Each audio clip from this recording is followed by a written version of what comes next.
सत्यविचार.in समस्या तुमची बातमी आमची। ज्योतिबाच्या नावानं आज या ठिकाणी नाणेकरवाडीच्या या श्रेयालोंच्या रम्य अशा दालनामध्ये आपण सर्वजण आम्ही आयोजित केलेल्या श्री क्रांतीनाना मालेगावकर यांच्या होम मिनिस्टर कार्यक्रमानिमित्त बहुसंख्येने अशी महिला उपस्थित राहिलात। सर्वांचं या ठिकाणी स्वागत करतो। एवढ्या थंडीत पण खूप चांगल्या अशा प्रकारच्या मोठ्या संख्येने आपण उपस्थित राहिलात। या ठिकाणी येऊ घातलेल्या नाणेकरवाडी माळुंगे जिल्हा परिषद गटाच्या या रणधुमाळीमध्ये मी आपल्या सर्वांना आवाहन करतो की येत्या काळामध्ये होणाऱ्या निवडणुकीमध्ये आपण सर्वांनी आशीर्वादरूपी ताकद माझ्या भोवती उभी करावी।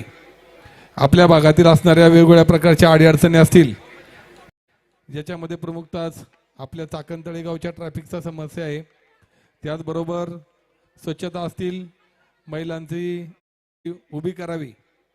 आपल्या भागातील असणाऱ्या वेगवेगळ्या प्रकारच्या अडीअडचणी असतील, ज्याच्यामध्ये प्रमुखतः आपल्या चाकण तळेगावच्या ट्रॅफिकचा समस्या आहे, त्याचबरोबर स्वच्छता असतील, महिलांची आरोग्य असेल, तरुणांचं रोजगार असतील, त्याचबरोबर आपल्या लहान मुलांच्या शिक्षणाच्या, त्याचबरोबर आरोग्याच्या सुविधा भविष्यामध्ये आपल्या सर्वांना चांगल्या अशा प्रकारच्या सोयीसुविधा जिल्हा परिषदेच्या माध्यमातून आपल्या सरकारच्या माध्यमातून मिळवण्यासाठी या ठिकाणी मी असेल, माझी पत्नी क्रांती असेल, आमचा सर्व परिवार असेल आणि आपला या ठिकाणी उपस्थित असणारे सर्वच आपले कार्यकर्ते या ठिकाणी कटिबद्ध राहून आपल्याला येणाऱ्या पुढच्या काळामध्ये जी भरभराटी असेल आणि ज्या प्रकारच्या सुखसुविधा मिळण्यासाठी नक्कीच आम्ही कटिबद्ध राहू आणि आपल्या गावाचा आणि आपल्या झेडपीचा विकास या माध्यमातून नक्कीच झाल्याशिवाय राहणार नाही।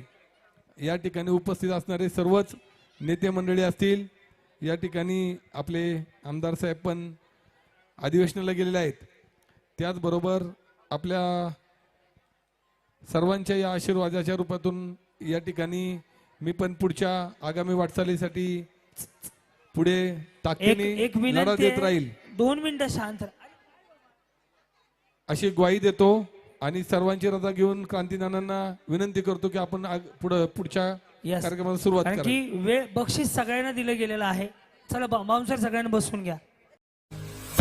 आपल्या परिसरातील महत्त्वाच्या बातम्या पाहण्यासाठी आमच्या सत्यविचार.in न्यूज चॅनलला YouTube वर सबस्क्राईब करा आणि बेल आयकॉन प्रेस करा।